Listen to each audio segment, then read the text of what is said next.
ওই সময় যদি কোনো মানুষকে তার কন্যা সন্তান হয়েছে এই সুসংবাদ যদি ওই জাহিলি যুগের কোনো মানুষকে দেওয়া হতো, বিল উনসা যাল্লা ওয়াজহুহু মুসওয়াদ্দান ওয়া হুয়া কাযীম, তার মনটা খারাপ হয়ে যেত, চেহারাটা ভারাক্রান্ত হয়ে যেত।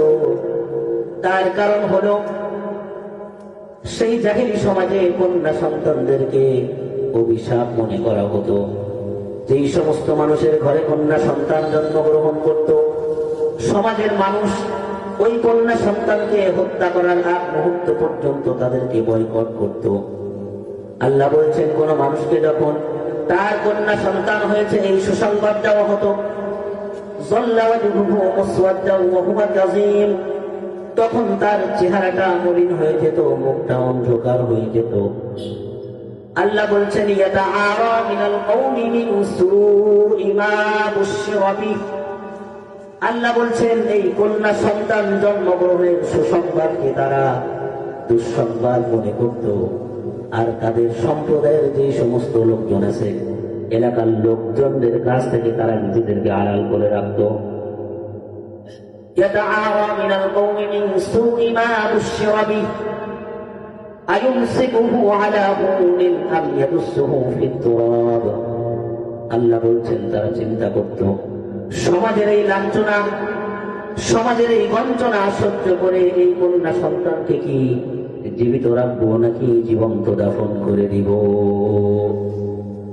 আল্লাহ বলছেন, আলা সাআ মা ইয়াহকুমুন, রব্বুল আলামিন বলছেন তারা যে সিদ্ধান্ত নিত এটা বড় জঘন্য সিদ্ধান্ত। অর্থাৎ রব্বুল আলামিন বলছেন তারা জীবন্ত কন্যা সন্তানদেরকে জীবন্ত দাফন করে দিত। এই হলো সেই সময়ের কথা। এই অন্ধকার সমাজ থেকে মানুষকে আলোকিত পথে আনার জন্য, আলোর দিকে আনার জন্য আল্লাহ পাক রব্বুল আলামিন মুহাম্মদ সাল্লাল্লাহু আলাইহি ওয়াসাল্লামের উপরে এই কিতাবটা কি করেছেন? নাযিল করেছেন। এই কিতাবের বিধিবিধান মানা ফরজ, ওয়াজিব না সুন্নাত? ফরজ। আমি একটা কথা বলি, দেখেন আমরা সাধারণত আমাদের যেমন দৃষ্টিভঙ্গি, আমরা মনে করি আল্লাহ পাক কোরআন শরীফ নাযিল করেছেন, কোরআন পাঠাইছেন, আমরা এটা দিয়ে রমজান মাসে খতম করাবি করার জন্য। এরপরে যদি কেউ মারা যায় তাইলে মাদ্রাসার তালেবুল ইলমদেরকে নিয়ে ওই মরা ব্যক্তির পাশে গোল হয়ে বসায় এই কোরআন শরীফ পড়ায় তারে জান্নাতের ফয়সালা করে দেওয়ার জন্য, এই জন্য নাকি? কিন্তু আমরা করি তো তাই। প্রিয় ভাইয়েরা আমার, আল্লাহ রাব্বুল আলামিন এই কিতাবটা আমাদেরকে দিয়েছেন।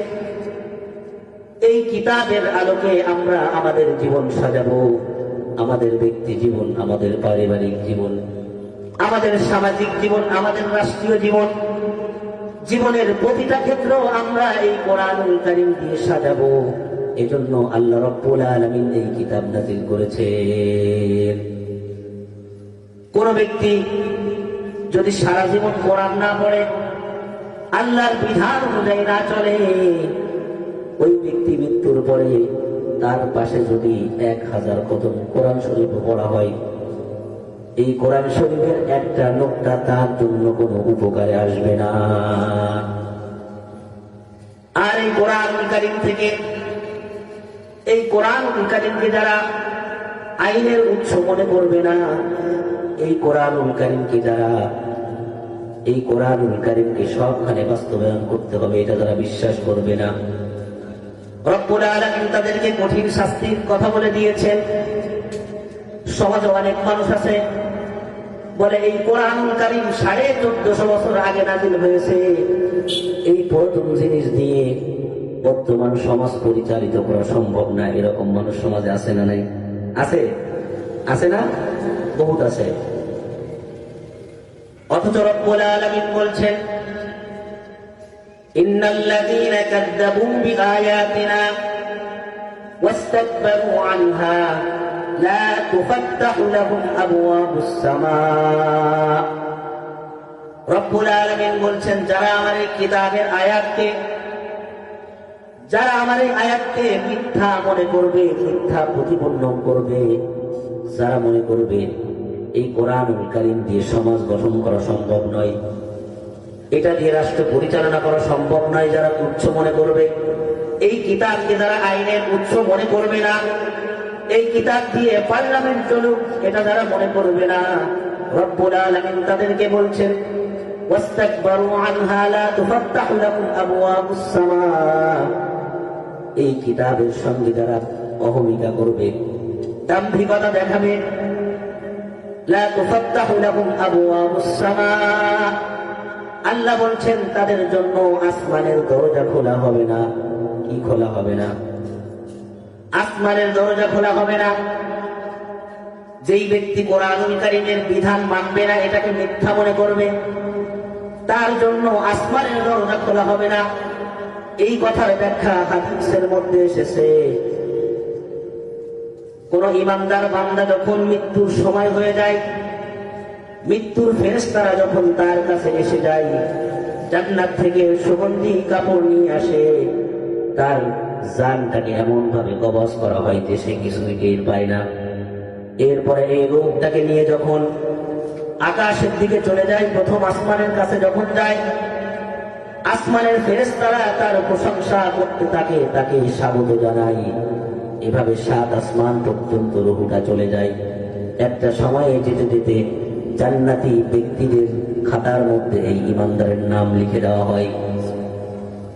কিন্তু যারা এই কিতাবকে অস্বীকার করবে, এই কিতাবকে যারা তুচ্ছ তাচ্ছিল্য করবে, এই কিতাবকে যারা আইনের উৎস মনে করবে না, তাদের কি হবে? ফেরেশতারা যখন তাকে আযাব দিয়ে তার জানটা বের করবে, জানটা বের করার পরে যখন আসমানের দিকে নিয়ে যাবে, প্রথম আসমানের কাছে যখন যাবে, তার এই রূহটাকে সেখান থেকে ফেরত দিয়ে দেওয়া হবে এবং বলে দেওয়া হবে এই ব্যক্তির নামটা সিজ্জিনের মধ্যে, অর্থাৎ জাহান্নামী বান্দাদের খাতার মধ্যে এই ব্যক্তির নামটা লিখে দাও। এই দ্বিতীয় যে ব্যক্তির কথা বললেন, এই ব্যক্তির কথাই বলা হয়েছে আয়াতের মধ্যে, যে তার জন্য কি হবে না? আসমানের দরজা খোলা হবে না। শুধু তাই নয়, ওয়ালা ইয়াদখুলুনাল জান্নাতা হাত্তা ইয়ালিজাল জামালু ফি সাম্মিল খিয়াত। রব্বুল আলামিন বলছেন, এই কোরআন অস্বীকারী ব্যক্তি, কোরআন বিদ্বেষকারী ব্যক্তি অতক্ষণ পর্যন্ত জান্নাতে প্রবেশ করবে না। খেয়াল দিয়ে শুনবেন, অতক্ষণ পর্যন্ত জান্নাতে প্রবেশ করবে না যতক্ষণ না সূচের ছিদ্র দিয়ে উট প্রবেশ করে। কি শুইছিলেন? শুইছিলেন তো? যতক্ষণ না পর্যন্ত সুইয়ের ছিদ্র দিয়ে উট প্রবেশ করবে, অতক্ষণ এই ব্যক্তি জান্নাতে প্রবেশ করবে না। আচ্ছা বলেন তো, সুইয়ের ছিদ্র দিয়ে উট প্রবেশ করানো কি সম্ভব? সম্ভব? সম্ভব নয়। যেমনি ভাবে সূচের ছিদ্র দিয়ে উট প্রবেশ করানো সম্ভব নয়, ঠিক তেমনি ভাবে কিয়ামতের ময়দানে এই ব্যক্তির জন্য জান্নাতে যাওয়া সম্ভব নয়। রব্বুল আলামিন অসংখ্য শাস্তির কথা বলেছেন। এরপরে রব্বুল আলামিন বলছেন, আমার এই কিতাব যারা অস্বীকার করবে, আমার এই কিতাব থেকে যারা দূরে সরে যাবে, তাদের অবস্থা কি হবে? فَإِنَّ لَهُ مَعِيشَةً ضَنكًا وَنَحْشُرُهُ يَوْمَ الْقِيَامَةِ أَعْمَى।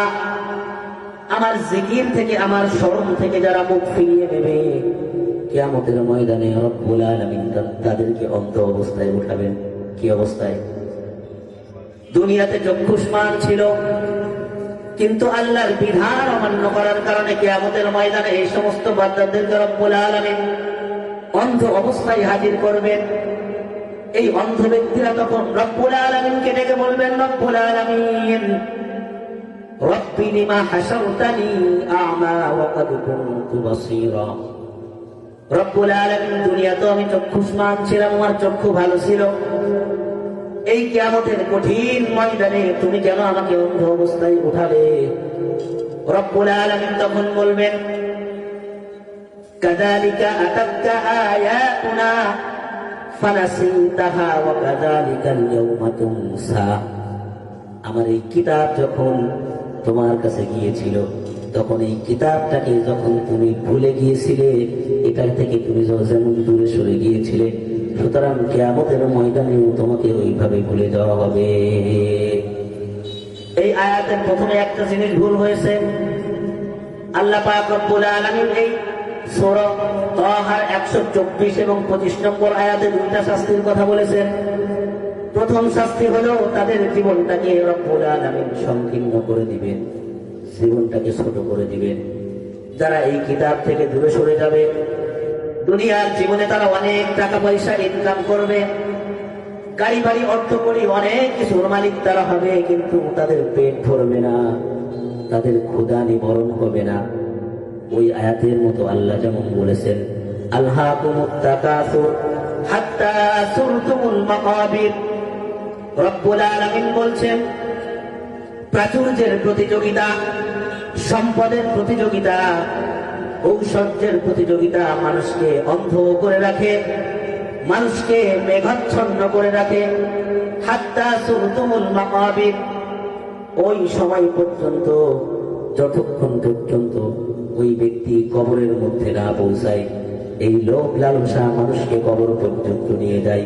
সুতরাং যারা এই কিতাব থেকে দূরে সরে যাবে, নিজের মন গড়া, নিজের ইচ্ছা মতো বিধান দিয়ে, মানুষের তৈরি করা মতবাদ দিয়ে, নানান খানান জিনিস দিয়ে নিজের জীবনটাকে পরিচালিত করবে, কিয়ামতের ময়দানে এই সমস্ত শাস্তি দিবেন রব্বুল আলামিন। এবং দুনিয়াতে তো দিবেনই, দুনিয়ার জীবনটা সংকীর্ণ করে দিবেন। এত পয়সা করে ইনকাম করবে, কত টাকা, কত গাড়ি, কত বাড়ি, কত ব্যাংক ব্যালেন্স, কত মিল ফ্যাক্টরি, কত কিছু থাকবে, তারপরও এদের পেট ভরবে না। কি ভরবে না? পেট ভরবে না। এজন্য এই কিতাব আল্লাহ পাক রব্বুল আলামিন নাযিল করেছেন শুধু তেলাওয়াত করবার জন্য নয়। এই কিতাব আল্লাহ রব্বুল আলামিন শুধু নাযিল করেছেন রমজান মাসে খতম তারাবি পড়ার জন্য নয়। এই কিতাব আল্লাহ পাক রব্বুল আলামিন নাযিল করেছেন মানুষের মৃত্যুর পর তার পাশে বসে এইটা তেলাওয়াত করার জন্য নয়। একজন মানুষ তার ব্যক্তি জীবনটা সে কিভাবে সাজাবে, কিভাবে সমাজ গঠন করবে, কিভাবে তার পরিবার সে গঠন করবে, কিভাবে রাষ্ট্র গঠন করবে, রাষ্ট্রের অর্থ ব্যবস্থা কেমন হবে, রাষ্ট্রের সমস্ত আইনগুলো কেমন হবে, রব্বুল আলামিন এই কিতাবের মধ্যে দিয়ে দিয়েছেন। সুতরাং এই কিতাব অনুযায়ী যদি আমরা আমাদের জীবনটাকে পরিচালিত করতে না পারি, কিয়ামতের ময়দানে আমাদের কারো নাজাত পাওয়ার কোনো সম্ভাবনা নাই। বুঝতে পেরেছেন? সমাজের কিছু মানুষ আছে, মানুষ সত্য পথ থেকে গোমরাহ হয়ে যায় বন্ধুর কারণে, মানুষ সত্য থেকে বিচ্যুত হয়ে যায় সঙ্গর কারণে, খারাপ মানুষের সঙ্গে সঙ্গ দেওয়ার কারণে, সমাজের খারাপ মানুষের সঙ্গে চলাফেরা করার কারণে মানুষ গোমরাহ হয়ে যায়। এজন্য কিয়ামতের ময়দানে ওই সমস্ত ব্যক্তি যারা বন্ধুর সঙ্গ দোষে এই কিতাব থেকে দূরে সরে গিয়েছিল, এই কিতাব থেকে যারা দূরে সরে থেকেছিল, কিয়ামতের ময়দানে রব্বুল আলামিন বলছেন, ওয়ায়াউমা ইয়া'আদ্দু আয-যালিমু আলা ইয়াদাইহি ইয়াকুলু ইয়া লাইতানি ইত্তাখাযতু মা'আর রাসূলি সাবিলা। সেই জালেম ব্যক্তি কিয়ামতের ময়দানে নিজের হাত কামড়াতে থাকবে আর বলতে থাকবে,